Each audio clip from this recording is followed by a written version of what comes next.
a nosso encontro de hoje.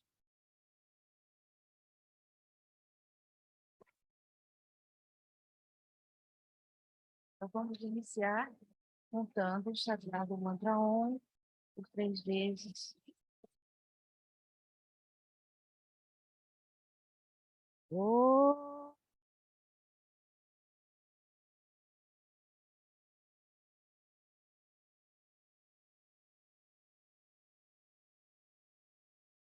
Om.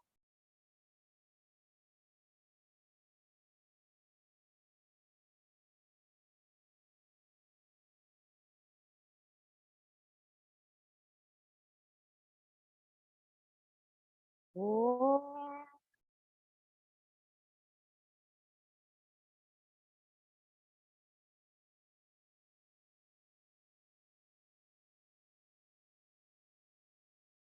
Om. Ganapataye Namaha. Om Ai Sarasvatyai Namaha. Amados mestres, clamamos por vossas bênçãos, para que ilumine o nosso intelecto, para que possamos compreender as verdades contidas neste estudo de hoje. Ó amados, Babaji, Swami Tilaji, Swami Prakash Nirnandaji, que a vossa luz nos ilumine sempre, que assim seja. Jai, Gurudeva, Jai.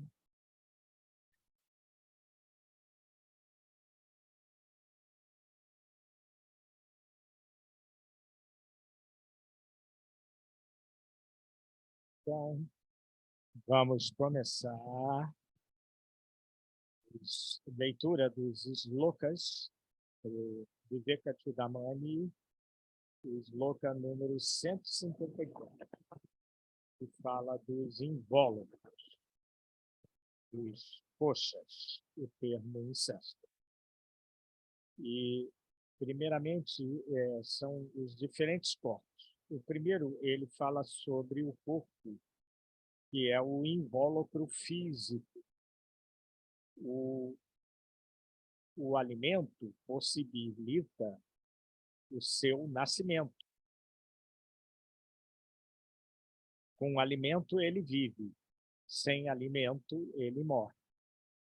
Esse corpo consiste em epiderme, pele, carne, sangue, ossos e água. Não pode ser o átomo, o eternamente puro, porque existe por si só. E o nome técnico desse invólucro, que é o corpo denso, material, é chamado Ana, Ana Maya, coxa. Ana significa comida, alimento. Então, o corpo ele subsiste através do alimento que ele ingere.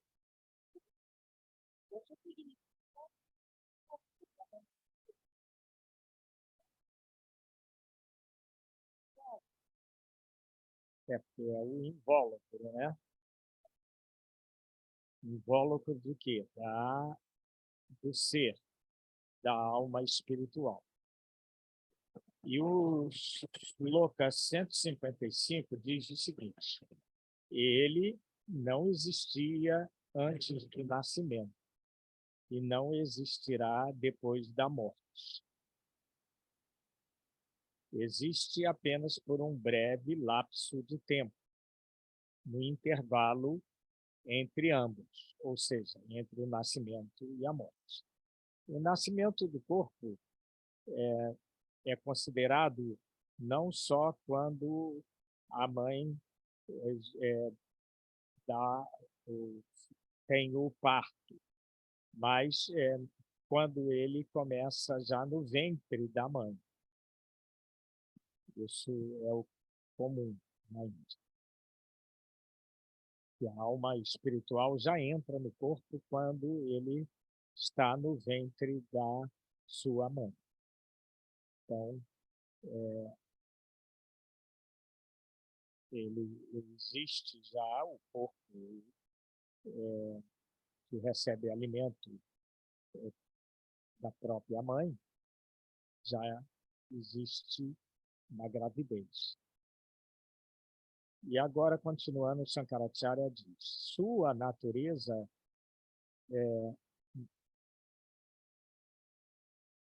é transitória e sujeita à mudança.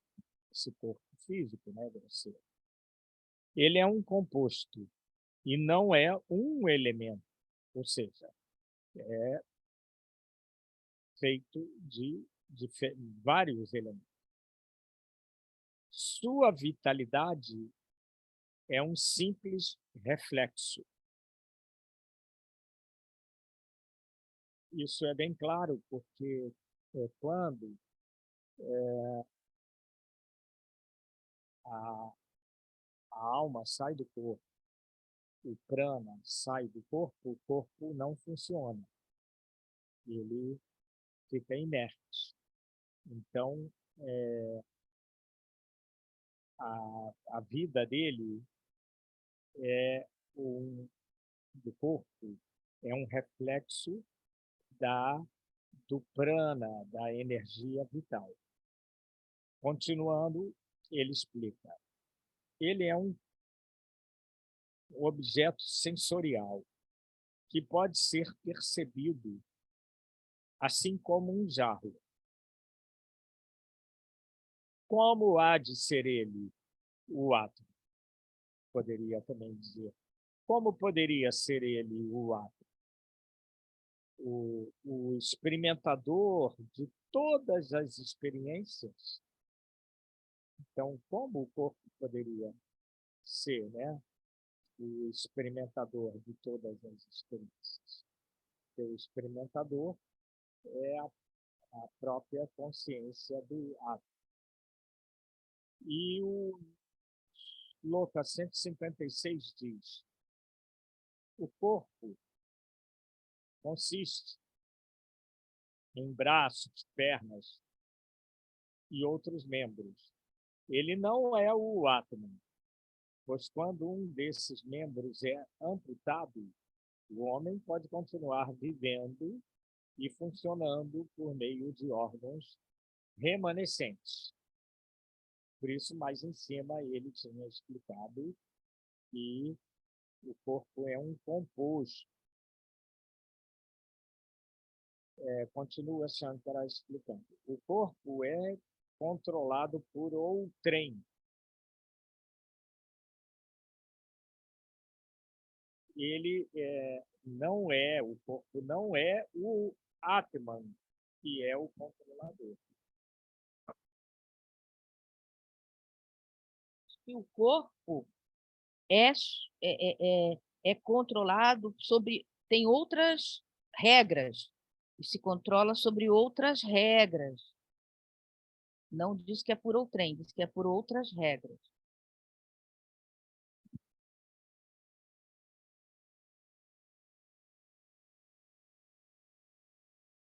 O que ele quer dizer em outrem é que o corpo não tem vida própria.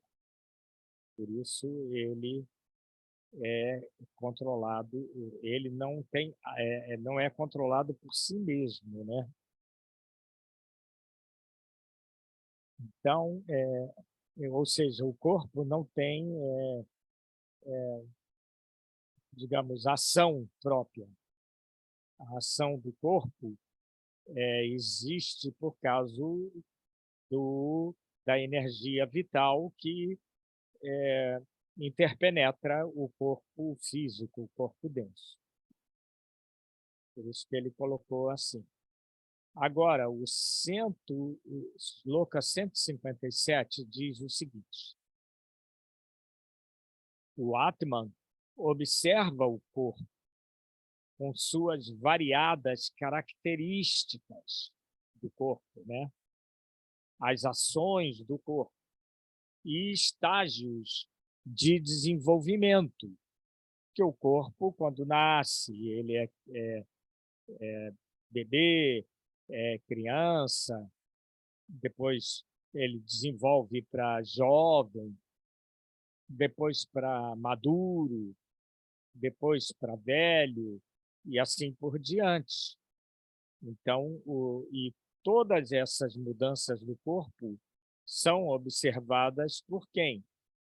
Pelo Atman, que é a consciência que existe na mente.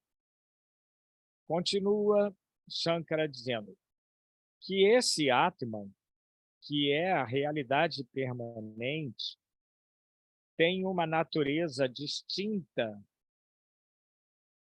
da do corpo, é um fato que se evidencia por si mesmo.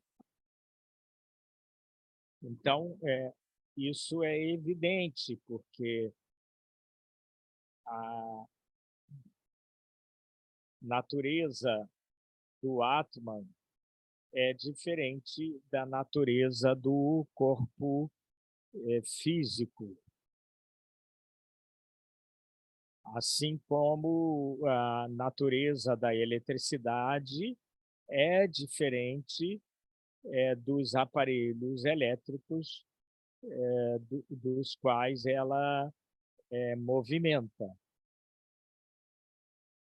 Continua Shankara no Sloka 158. O corpo é um feixe de ossos ligados pela carne. Ele é sujo e cheio de imundícies. É porque é dito que o corpo tem várias substâncias, né? O Ayurveda esclarece isso muito bem. Substâncias impuras que ficam internamente no corpo. A pele encobre e então nós não temos o contato com essas imundícies, a não ser quando elas se manifestam externamente, porque elas habitam internamente no corpo, como pus, vômito, fezes, e etc, etc, etc. Agora, no Sutra 159, Shankara diz o seguinte: só o homem ignorante se identifica com o corpo, que é um composto de pele, carne, gordura, ossos e imundícies. O homem que possui o discernimento espiritual sabe que o Atman, seu verdadeiro ser, a única realidade suprema, é diferente do corpo. Então, para o espiritualista, isto é bem claro, é bem evidente. Ou para o observador, que se desconecta do corpo enquanto observa o próprio corpo, que é um instrumento que ele usa. E agora, no Sloka 160, Shankara disse o seguinte: o tolo pensa, em alguns lugares é colocado o nécio pensa, eu sou o corpo. E o homem inteligente ou sábio, ele pensa, eu sou uma alma individual unida ao corpo. Mas o sábio, na grandeza do seu conhecimento e discernimento espiritual, vê o Atman como a realidade e pensa, eu sou o Brahman. Então, na verdade, aqui, Shankara está colocando três tipos de seres humanos. O primeiro, que é um tolo, um nécio, na verdade, podemos dizer um idiota, ele acha que ele é o corpo, ele se identifica com o corpo. Mas uma pessoa que é um pouco mais assim inteligente, ele já percebe que ele é uma alma que está unida ao corpo ou que vive no corpo. Mas o terceiro ser humano, que é o sábio, ele, na grandeza do seu conhecimento e discernimento espiritual, vê o ato como a realidade suprema e pensa: eu sou o Brahman, o absoluto, o supremo, né? Então, essa é a visão do sábio, que difere do homem inteligente e do ser humano tolo. Agora temos o Slokas 161, que diz o seguinte: ó tolos, parai de identificar-vos com essa massa de pele, carne, gordura, ossos e imundícies. Identificai-vos com Brahman, o absoluto, o Atman, imanente a todos os seres. Só assim podereis atingir a paz suprema. Então, nesse Sloka 161, vem uma orientação muito importante. Você tem uma escolha nesse momento. Você pode continuar se identificando com essa personalidade limitada que é o corpo, que é esse composto que foi aqui citado, ou você pode escolher identificar-se com o ser universal, com o ser interior, com o absoluto, o imanente em todos os seres. Ou seja, o imanente é que está no interior de todos os seres. E só dessa forma é que você pode atingir a paz, e poderíamos dizer também a felicidade eterna.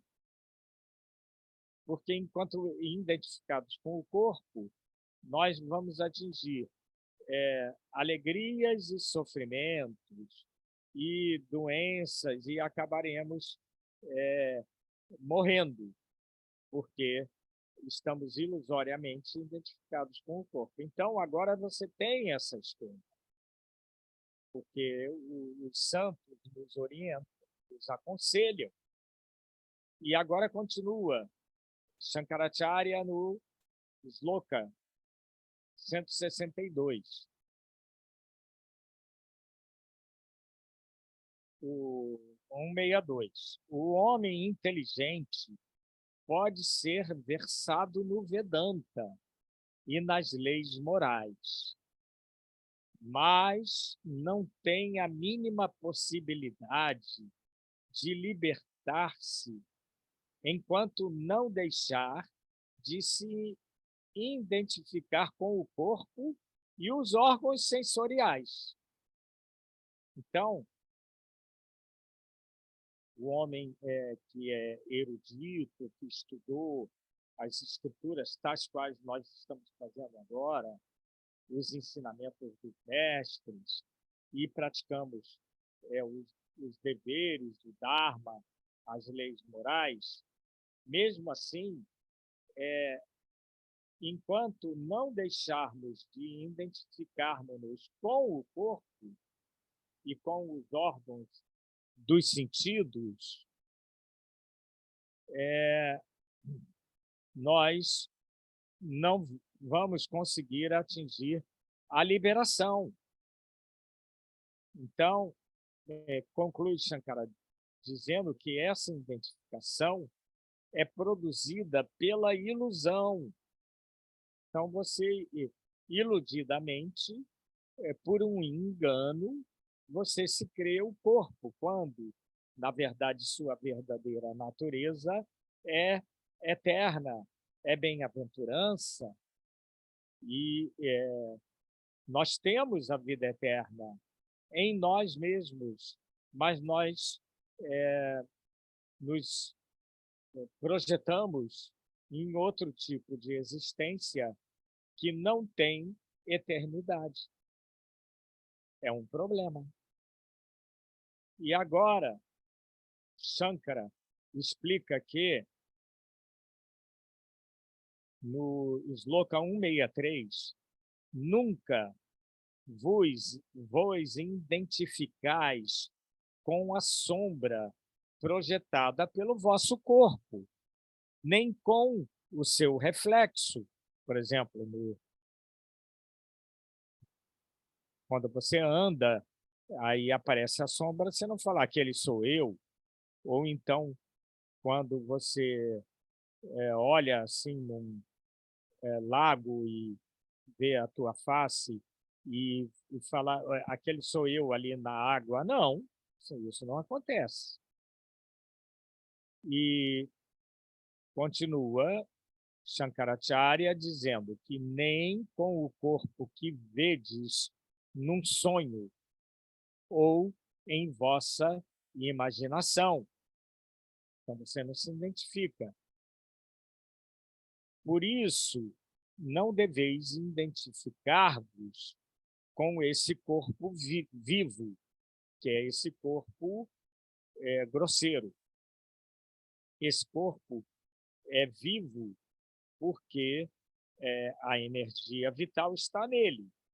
Mas quando não existe a energia vital, esse corpo é um cadáver, nada mais. E agora,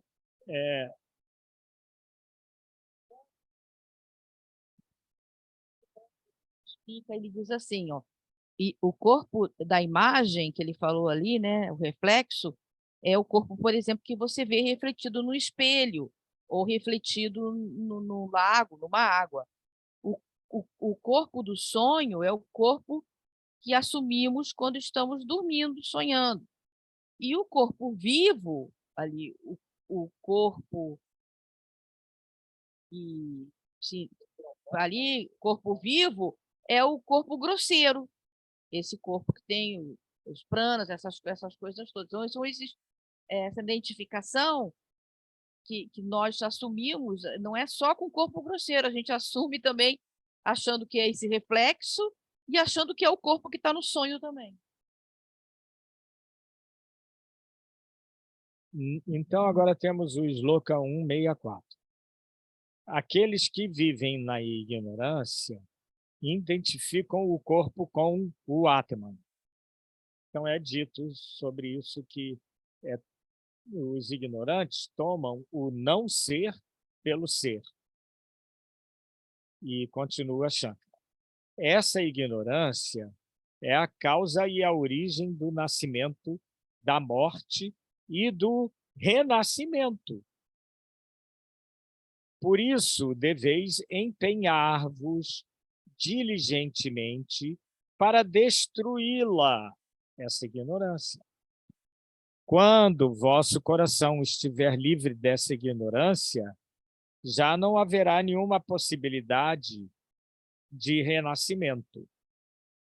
Tereis alcançado a imortalidade.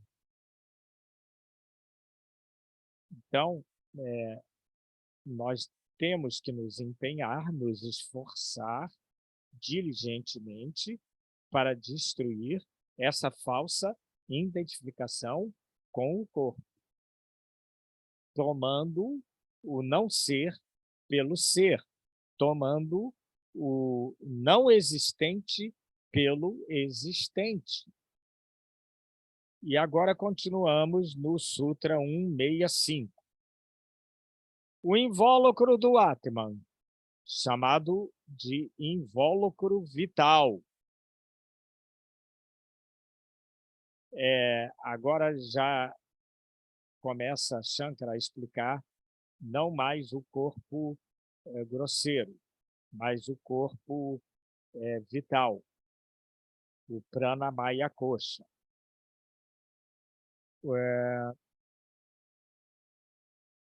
O invólucro vital é composto pela força vital e pelos 5 órgãos da ação, que nós já estudamos anteriormente, o pé, as mãos, as línguas e a expressão e tal.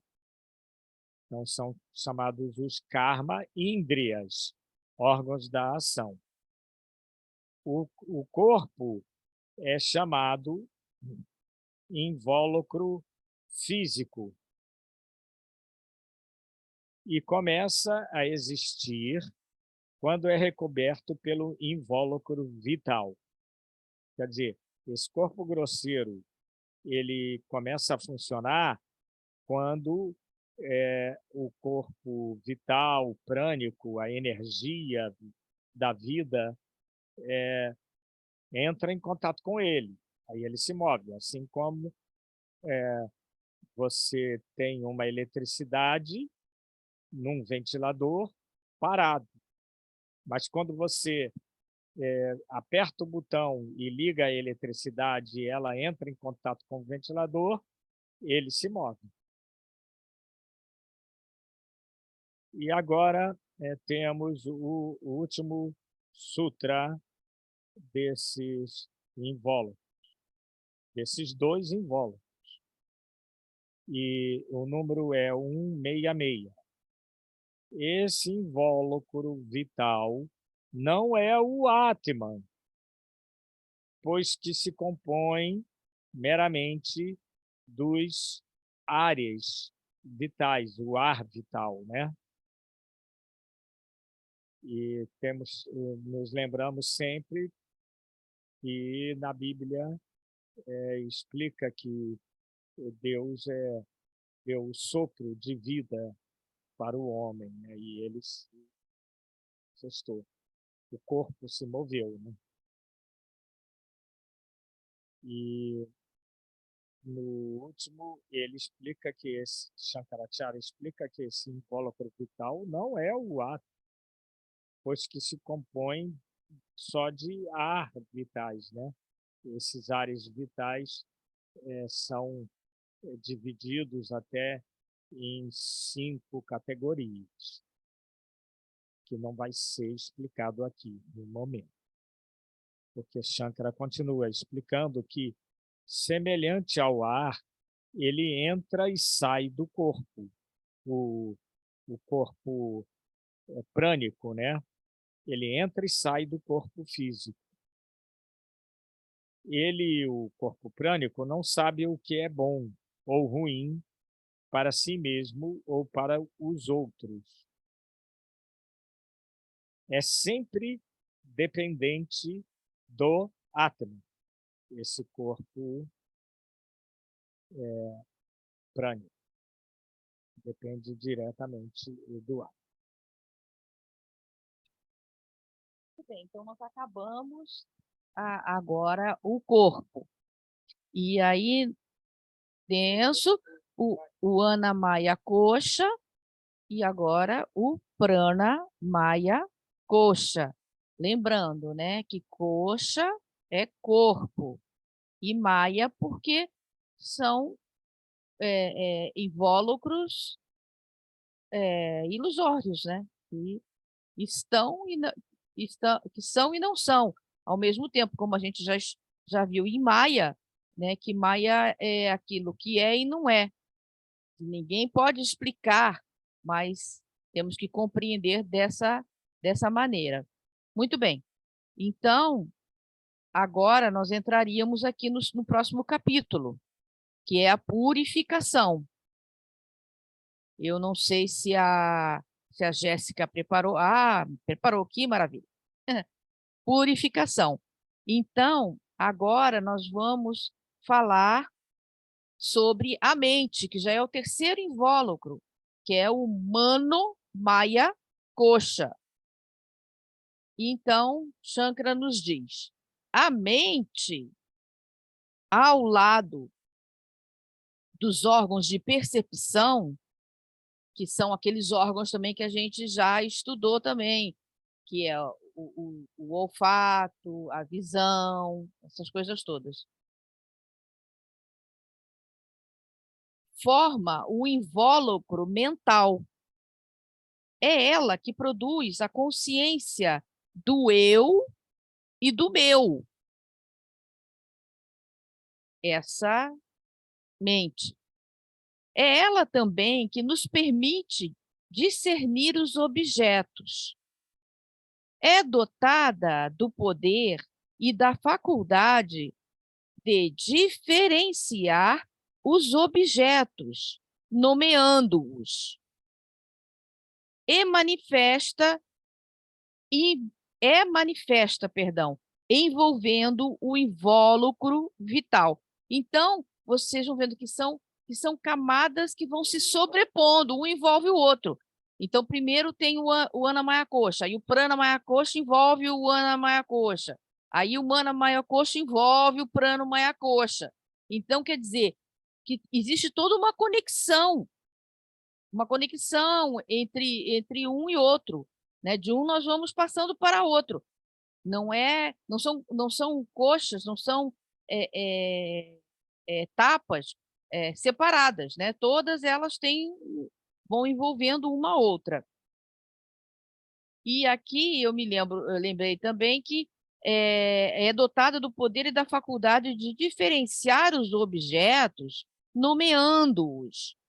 É manifesta, quer dizer, para para a mente nomear e diferenciar os objetos, ela tem que ter uma outra faculdade que não está descrita aqui, mas é a memória. Ela tem que lembrar-se dos objetos para nomear e para diferenciá-los, né? Como nós temos aquela história aqui que os índios não viam as caravelas, os barcos, porque não tinham na mente deles essa imagem. Então, para a mente nomear e diferenciar os objetos, ela precisa ter a memória para gravar também esses objetos e para poder depois diferenciá-los, porque senão a mente não pode diferenciar um objeto que ela não tenha na memória.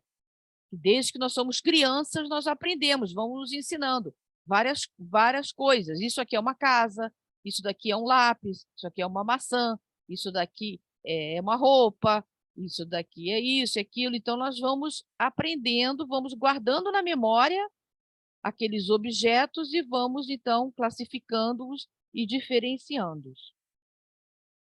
E no 168, no próximo, então, continuando explicando o invólucro mental, ele diz: o invólucro mental pode ser comparado ao fogo sacrificial.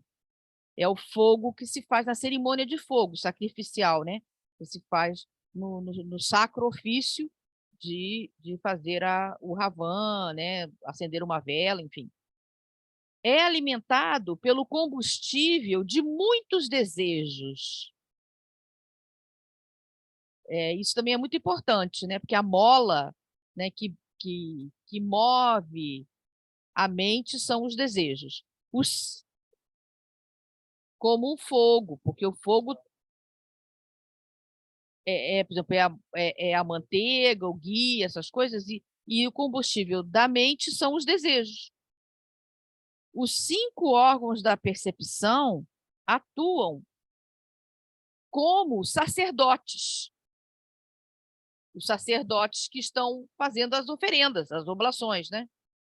Os objetos dos desejos se derramam sobre ele como um fluxo constante de oblações, as oferendas, o ghee, o arroz, os cereais, o samagri, né, o seu incenso, tudo que se oferece no fogo.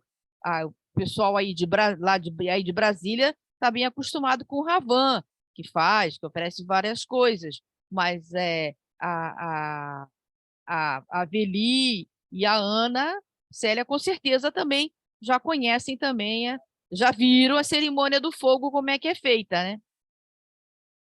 Então, Tá por aqui, Shankaracharya fez com o fogo e a mente. Mas o importante nisso tudo é que quando você diminui os seus desejos, você vai controlando cada vez mais a mente, porque o fogo não fica descontrolado.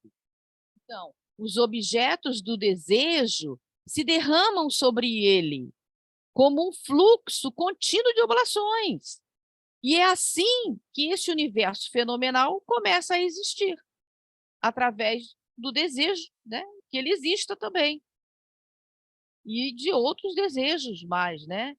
O senhor Buda já falou, né, que tudo era sofrimento, e para extinguir o sofrimento era preciso, que a razão do sofrimento era o desejo, que para extinguir o sofrimento precisava se extinguir o desejo.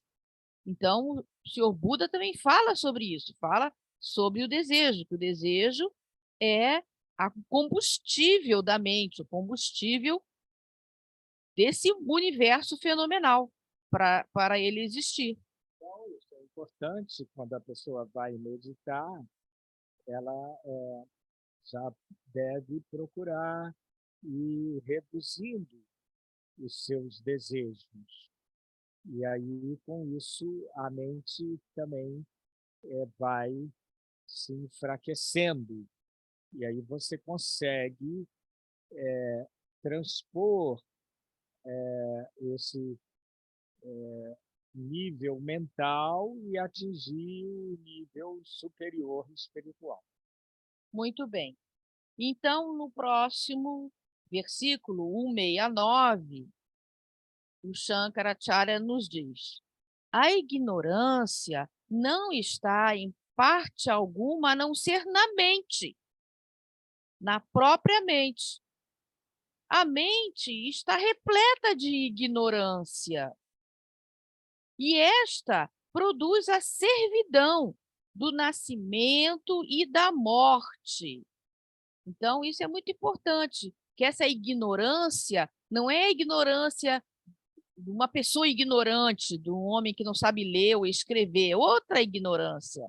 É uma ignorância é, primordial, uma ignorância que nos faz acreditar que somos este corpo, que somos essa mente, que somos esses sentidos, que somos esse prana. Então, e que existe o mundo fenomenal. Essa essa ignorância, que é manifestado nessa ignorância da mente.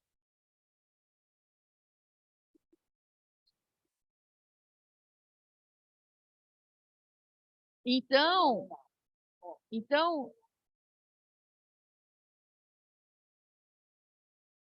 esta produz a servidão do nascimento e da morte. Quando o conhecimento do Atman, da alma, né, suprema, o homem, quando no conhecimento do Atman, o homem transcende a mente, o universo fenomenal desaparece de sua consciência. 169. Quando o homem vive no domínio da ignorância mental, o universo fenomenal existe para ele. Então, a meditação é a chave também, ou é uma prática, um caminho para que nós possamos, então, purificar a nossa mente, nos livrar dessa ignorância, concentrar a mente no Atman, no ser, né? Então, para poder limpar essa sujeira, a repetição, as impurezas, a repetição do mantra. O Swami Prakash Mayananda, nas palestras dele, ele sempre dizia que para limpar as impurezas da mente, nós temos que usar um sabonete que não é, ele costumava dizer, não é o sabonete de eucalipto, não é o sabonete de rosas, é o sabonete do mantra. O mantra é um sabonete que a gente usa para limpar as impurezas da mente. Então, é muito importante a repetição do mantra Om, a repetição do Om Namah Shivaya, Om Namo Narayanaya, Hare Krishna, Hare Rama, ou também dos mantras que Shankaracharya nos ensinou, Aham Brahmasmi, Tati Tuan Asi. Então, na meditação, essa repetição, né, dessas afirmações, desses mantras, é que vai limpar essa ignorância, essa sujeira, essa impureza da nossa mente, que faz nos deixar viver sobre o domínio dessa ignorância mental. E aí, então, o universo fenomenal existe. Muito bem. E passamos, então, para o 170. No sonho, a mente está desprovida do universo objetivo, mas cria, por seu próprio poder, um universo completo de sujeito e objeto. O estado de vigília não passa de um sonho prolongado, também, né, falando do estado de vigília. E você fica mais tempo, né? Você fica mais tempo nesse estado Dorme aqui acordado. 8 horas e fica 16 horas aqui em vigília. 16 horas acordado.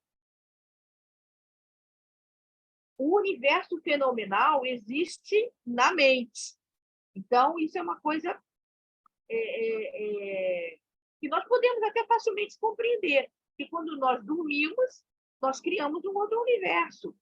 E tem, às vezes, nós somos nós mesmos, às vezes temos outra identidade no sonho. Então, existe um universo completamente diferente desse daqui no sonho. Né? Existe completamente. E quando nós estamos aqui no estado de vigília, é como se fosse um outro sonho, diferente daquele sonho enquanto estamos dormindo. Porque também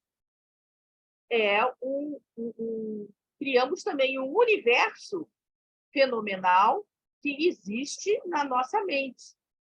Mas é uma mente, vamos dizer, é uma mente coletiva, entendeu? Porque existe para todos, não existe só para mim, existe para todos. Todos veem esse mundo fenomenal. Menos os iluminados. Menos os iluminados. Que já saíram menos os sábios. Dessa escravidão da mente. Que já saíram. Então, não é uma coisa individual. Uma coisa individual, não é? O do sonho é individual. Mas o da vigília é coletivo. Isso também é muito importante nós compreendemos. Então, agora vamos para 171.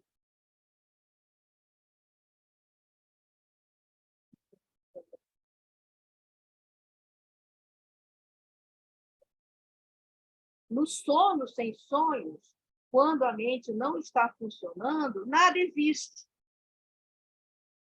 Esta é a nossa experiência universal. O homem parece estar submetido ao nascimento e à morte. Isto é uma criação fictícia da mente e não uma realidade. Então, quando nós estamos no sonho sem sonhos, que é o famoso sono profundo, que a gente diz, dormi profundamente hoje, tem aquela sensação de descanso total. Então, aqui Shankara nos diz que nós temos, então, uma experiência universal. Por quê? Porque é uma coisa... todos experimentam. Todos experimentam. E quando nós nos conectamos com o Ser Supremo, com o Atman verdadeiro, nós realizamos a universalidade, porque nós perdemos a individualidade desse ser aqui que sou eu. Nós perdemos essa individualidade. Nós vamos para a universalidade. E quando nós estamos no estado de sono profundo, é considerado um estado muito próximo do estágio da realização da união com a alma plena e completa. Então, no 172, no 171, quando no sono sem sonho, quando a mente não está funcionando, nada existe. Então, ali é uma experiência universal, repetindo. É porque a mente parando, os fenômenos param. Os fenômenos param. E o homem parece estar parece estar submetido ao nascimento e à morte, mas isso é uma criação fictícia da mente, porque a vida é eterna, e o nascimento e a morte são eventos dessa vida que é eterna, no ser, no Atman. Né? Então, no 172, vem. No sono, tá, o vento. O vento acumula as nuvens. A mente cria a servidão e a mente também remove esta servidão ou essa escravidão, essa escravidão. A mente que cria essa escravidão e a mente também que remove essa escravidão. E é dito como na Índia que a mente escraviza e a própria mente E liberta. a mente liberta, porque a mente é a ferramenta que nós temos para usar. Por isso que nós temos que não é negar a mente, nós temos que purificar a mente, trabalhar a mente, purificá-la. E para complementar, tem um comentário que explica que se quando você dorme, a mente cria tudo aquilo no sonho e aquilo é uma experiência tão real naquele momento, da mesma maneira, a mente também cria, e ela tem esse poder de criar, tudo isso aqui no estado de vigília que nós estamos agora. Então, ela tem o poder de criar um mundo no sonho e ela também cria esse mundo que nós estamos vivendo nesse momento. Agora, no 173, a mente cria o apego ao corpo e às coisas deste mundo. A mente que cria também esse apego. A mente é muito poderosa. Com isso, ela amarra o homem, tal como um animal é amarrado por uma corda. Mas é também a mente que cria no homem uma profunda repugnância pelos objetos dos sentidos, como se fosse um veneno, como por um veneno. Deste modo, ela o liberta de sua escravidão ou de sua servidão. Então, é isso que nós já falamos anteriormente, que a mente cria o apego e cria também a liberdade. Através dela, nós vamos alcançar também a liberdade e nos libertar de todos esses apegos, de todos esses desejos, de toda essa escravidão. Aí agora vamos para o último, que é o 174. Então, a mente, portanto, é a causa da servidão do homem e também da sua libertação. Ela produz a servidão quando é obscurecida por rádias. Lembra que nós também já falamos das três gunas, das três qualidades da natureza. Por rádias. Mas produz a libertação quando se desembaraça de rádias, que é a qualidade da atividade. Também é o projeto. E que faz também a projeção e tamas. Então, quando ela produz a libertação, quando se desembaraça dessa projeção, que é rádios, e de tamas, que é o véu que cobre a verdade, e se purifica. Então, a mente, portanto, é a causa da servidão do homem, também da escravidão e de sua libertação. Ela produz a servidão quando é obscurecida por rádias e produz a libertação quando se desembaraça de rádias e tamas e se purifica. Então, nós temos que fazer o quê? Purificar a mente. E como é que nós podemos purificar a mente? Os mestres também todos já nos ensinaram, através da meditação, através da oração, através dos mantras, dos cânticos, e também, por que não dizer também, de uma dieta também vegetariana também, e até já indo mais longe, vegana. Então, tudo isso ajuda a purificar a mente. Austeridade. Austeridades também. Tudo isso nos Vai ajuda. purificar. Tapas, que é comentado no yoga, a prática de tapas, austeridades. E aí você não fica tão escravizado aos objetos dos sentidos, do mundo dos fenômenos. É isso. Então, Por hoje, por hoje encerramos. Vamos fazer recitar o nosso mantra final e depois abrimos para alguns comentários. Om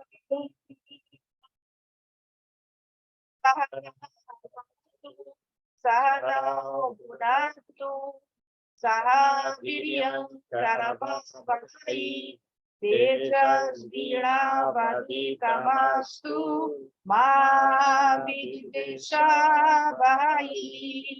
Om Shanti Shanti Shanti. Que Deus nos aceite juntos, que trabalhemos juntos, que progridamos juntos, que estudemos a verdade juntos e que nunca briguemos. Oh, paz, paz, paz.